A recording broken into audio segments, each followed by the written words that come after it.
France കീഴടങ്ങിയതോടെ ജർമ്മനിയുടെ അടുത്ത ലക്ഷ്യം ബ്രിട്ടനായി മാറി.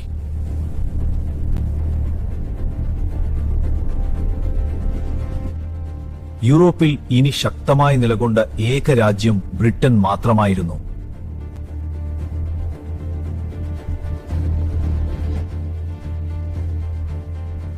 ബ്രിട്ടനെ കീഴടക്കാൻ ജർമ്മനി വായുസേനയെ പ്രധാന ആയുധമാക്കി. ഇതൊരു ഭൂയുദ്ധമല്ല, മറിച്ച് ആകാശത്ത് നടന്ന യുദ്ധമായിരുന്നു.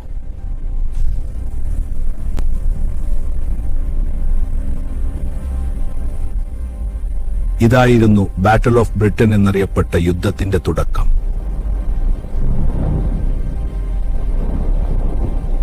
ജർമ്മനി വൻതോതിൽ വിമാനങ്ങൾ ഉപയോഗിച്ച് ആക്രമണം തുടങ്ങി.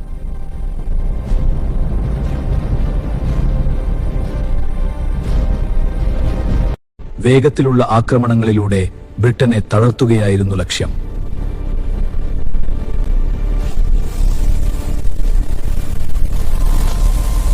ആദ്യമായി വിമാനത്താവളങ്ങളും വായുസേന കേന്ദ്രങ്ങളും ലക്ഷ്യമാക്കി.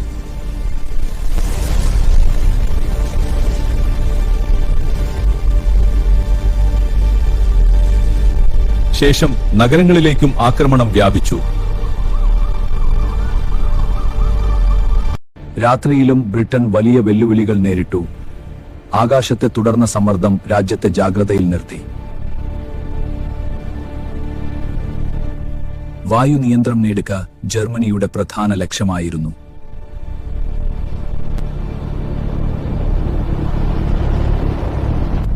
തുടർച്ചയായ ആക്രമണങ്ങൾ ബ്രിട്ടനെ തളർത്താൻ ശ്രമിച്ചു.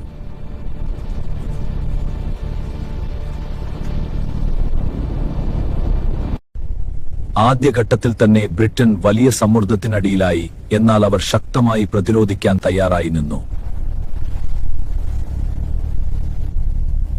ജനങ്ങൾക്കും ഇത് വലിയ വെല്ലുവിളിയായിരുന്നു.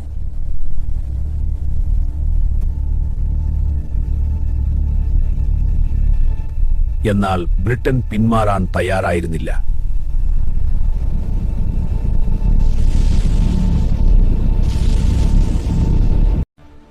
റഡാർ സാങ്കേതിക വിദ്യ ബ്രിട്ടന്റെ ഏറ്റവും പ്രധാനപ്പെട്ട ശക്തിയായി മാറി. വിമാനങ്ങളുടെ നീക്കങ്ങൾ മുൻകൂട്ടി കണ്ടെത്താൻ ഇത് സഹായിച്ചു. ഈ പ്രതിരോധ നടപടികൾ കൃത്യമായി ഒരുക്കാൻ സഹായിച്ചു.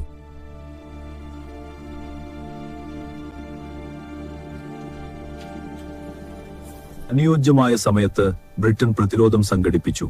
വായുസേന വേഗത്തിൽ പ്രവർത്തനത്തിന് സജ്ജമായി.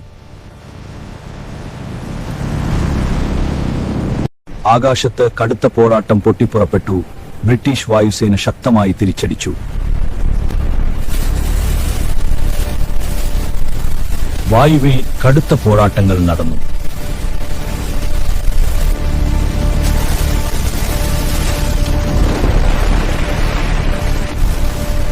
ജർമ്മനിക്ക് പ്രതീക്ഷിച്ചതുപോലെ വിജയം നേടാനായില്ല.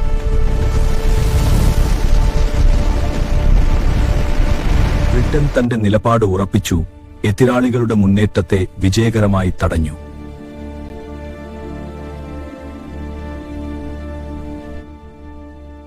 ജനങ്ങളും സൈന്യവും ഒരുമിച്ച് നിന്നു. രാജ്യത്തെ ശക്തമായി പ്രതിരോധിച്ചു. യുദ്ധത്തിന്റെ ദിശ മാറ്റിയ ഒരു ഘട്ടമായിരുന്നു ഇത്.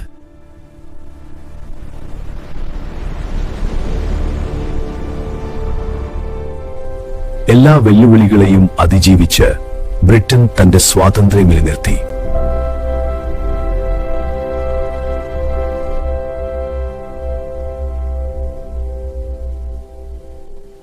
ജർമ്മനിയുടെ മുന്നേറ്റം ഇവിടെ താൽക്കാലികമായി നിർത്തപ്പെട്ടു.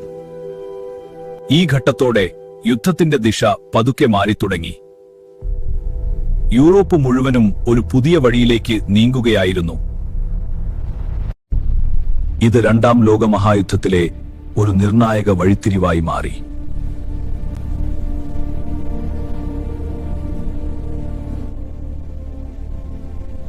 ബ്രിട്ടന്റെ വിജയം ലോകത്തിന് പ്രതീക്ഷയായി.